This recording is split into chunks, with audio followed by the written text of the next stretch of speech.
जोर से नहीं बोलूंगी। वो सामने वाली दुकान है ना, वहां मैं अपनी पार्लर की दुकान खोलने वाली हूँ, उसकी मिठाई है। अरे वाह, बहुत बधाई हो तुमको। हाँ, मैं कमाने लगूंगी तो राजेश पर पूरे घर का बोझ नहीं रहेगा ना आंटी जी। ये तो है। पर ये बता कि तूने ये बात किसी और को तो नहीं बताई ना?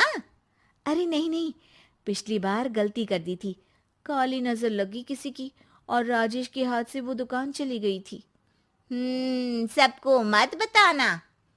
चलो मैं चलती हूँ, कल दुकान की बात करने भी तो जाना है। अगले दिन श्वेता दुकान के लिए मालिक से बात करने जाती है। अरे लेकिन दुकान तो हम कल रात को ही किसी को दे चुके हैं। कल ही? हाँ, कल ही। 2 दिन बाद कोई यहाँ पार्लर भी खोल लेगा।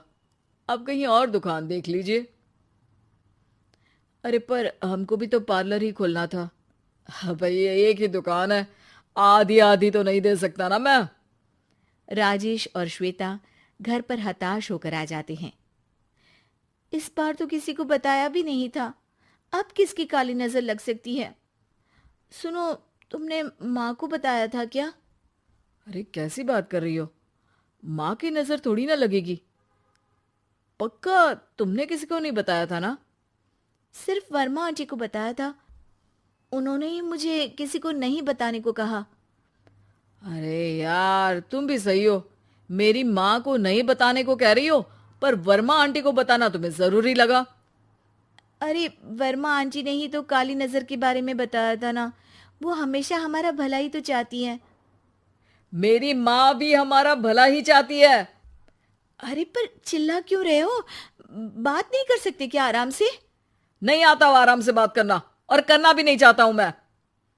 दुकान जाने का दुख गुस्से में बदल गया था और राजेश और श्वेता में बात बंद हो गई थी। 2 दिन बाद मोहल्ले में पार्लर का इनॉग्रेशन हुआ, जिसमें मोहल्ले के सभी लोगों को बुलाया गया, पर श्वेता, राजेश और माँ नहीं जाते।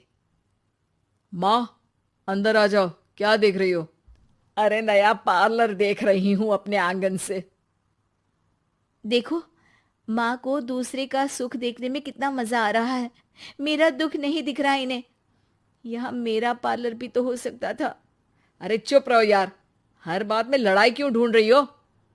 राजेश और श्वेता फिर बहस करने लगते थे। तभी माँ ने दोनों को बाहर बुलाया। अरे जरा देखो तो, दुकान चलाने वाले का बोर्ड पर नाम क्या लिखा है? श्रुति वर्मा।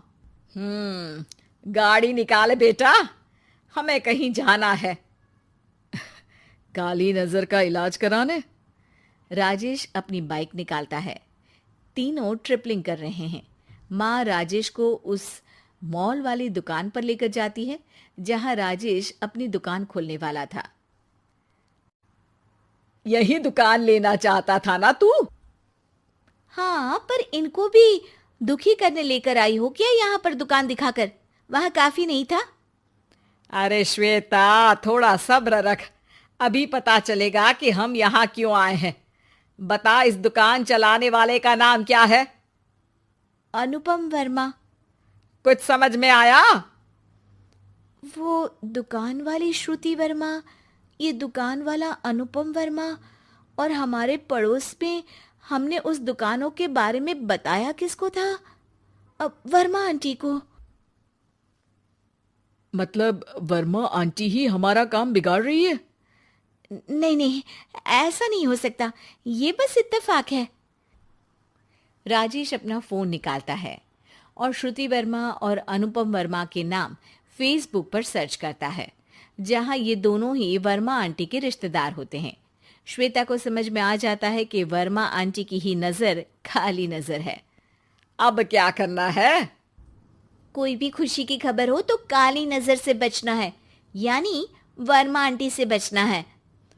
अरे पर मुझे ये समझ में नहीं आया कि वो हमारे साथ ऐसा क्यों करेंगी।